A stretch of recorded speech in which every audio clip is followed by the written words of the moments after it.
interesting to see how these pan out. And I believe there, Fergus, we are away.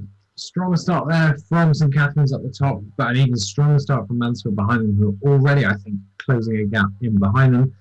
And Wolfson second eight as well, moving up on Mansfield. So really, really interesting race developing already to the blocks here. Yeah, very much so. There we see Wolfson's second eight hunting down Mansfield, but almost the hunter has become the hunted, I should say, as St Hilda's rapidly closing them down as we get to Donington Bridge. Riding at the moment with Wolfson second eight, as we've mentioned already. Great start from them.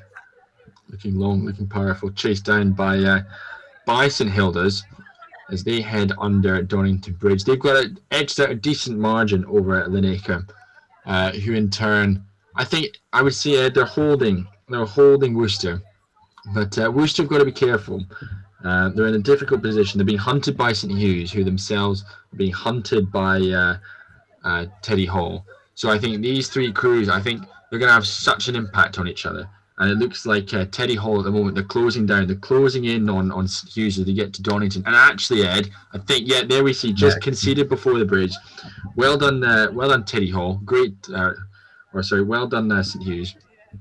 Great stuff there. We see Linacre coming out the other side and looking out into the distance. Maybe his phone's gone. St Catherine still holding on to that lead, but it is Mansfield hugging the bank just a little bit more, Ed, as you get further down the course. Yeah, I think St Hugh's just starting to make up some ground on Worcester as well. Disappointing start for them, but we're looking to come back with a bumper. Hope they neutralise any losses that they experienced.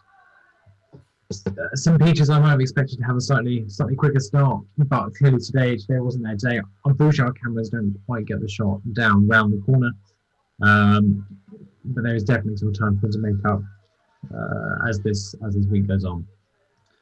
So there we see St Peter's, maybe sort of adopting the stick it out, just stick your hand in the fire just a little bit longer and hope that some of the crews in front of you blow up. But there we see, currently riding with Mansfield. They continue to lead by the looks of it, Wolfson. They've got a decent lead over at Wolfson. We see there with the Yellow Blades, who in turn, decent performance ahead of St Hilda. So barring any disasters or barring any sort of big pushes ahead, I would expect these crews to maintain this kind of distance all the way down the course. Yeah, absolutely. I think so. I think, as we've said before, it's these crews that are sort of the sharp end of the game. Wolfson there looking very composed, looking very strong, really nice strong rhythm. Nice quick hands on the finish, which is something that I always like to see in crews. It's clearly working in their favour, but we've already seen some drama at the start of this race, and I'm sure there's plenty more to come. A disaster here, disaster for St Hilda's. It looks like we've had a crab in their boat and coming ploughing through. Straight through. There we go. There's probably the concession there. Disaster from St Hilda's. They're going to have to get themselves up and running quickly because Linacre have come straight through them. But it looks like Worcester are going to do the exact same if they're not careful. And Worcester being hunted down by the opposition hunt just behind them as well. So it's all still to play for in the middle bit of this race. Yeah, it's absolutely chaos erupting on Greenbank by the looks of it. We saw there that just one little crab will pick your crustacean of choice can send your torpids campaign into a downward spiral. The key there obviously is to recover as quickly as possible and just move on. Good shot there of St Catherine's, I believe at the top there, moving through, looking very, very comfortable, looking nice and happy as they continue their campaign. Yeah, great performance for St Catherine's, almost breaking this cloud that we've had over the starting crews, who have either got themselves caught out at the beginning of the race or at the end just run out of steam or maybe getting a little bit complacent. But dominant performance there from St Catherine's. We see there they clearly grown that margin over Mansfield that they started with, obviously starting with about a length and a half to Clearwater. So very strong, etching themselves out over Mansfield, who I was about to say looks set to hold on to second, but we could be witnessing one of those dramatic sprint finishes, Ed, from Wolfson College. Wolfson's second eight, remember, who are taking scalps all over the place just to be in this Division 3. Yeah, it's a dangerous game to play. If you go out quick, then you could be in contention for a nice short, easy race. But if you underestimate your opposition, as perhaps they've underestimated St. Cat, then you're in for a very long, painful row, and upon which Wolfson's second crew appear to attempt to be capitalising on themselves.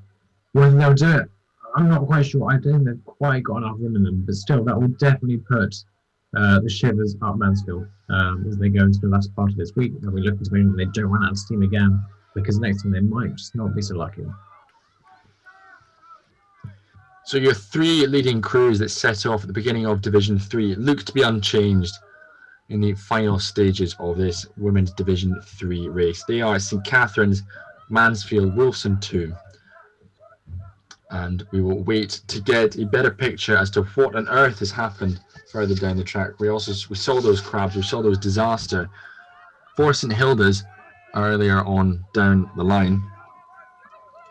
We see there now St. Hilda's just coming into shot. What a disaster they had earlier on the course. They'll have dropped down. I think they'll have been bumped a couple of times, certainly from Linacre, and I think from Worcester, but we'll get confirmation of that later in the not too distant future.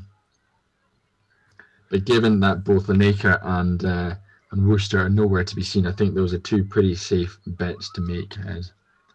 Yeah, just looking at the initial results coming through now, top three places are unchanged. St. Cats have still maintained their headship. Mansfield tucked in behind. And Wolfson, even though they pressed on Mansfield pretty hard, they haven't quite had the power to topple them. Lincoln have managed to bump up St. Hilda's, hooked a little switcheroo there. Similarly, St. Hughes have gained themselves a place, as have Teddy's, as have St. Peter's. It has been a bad day, unfortunately, for Worcester. They've dropped right down from 24th to 27th.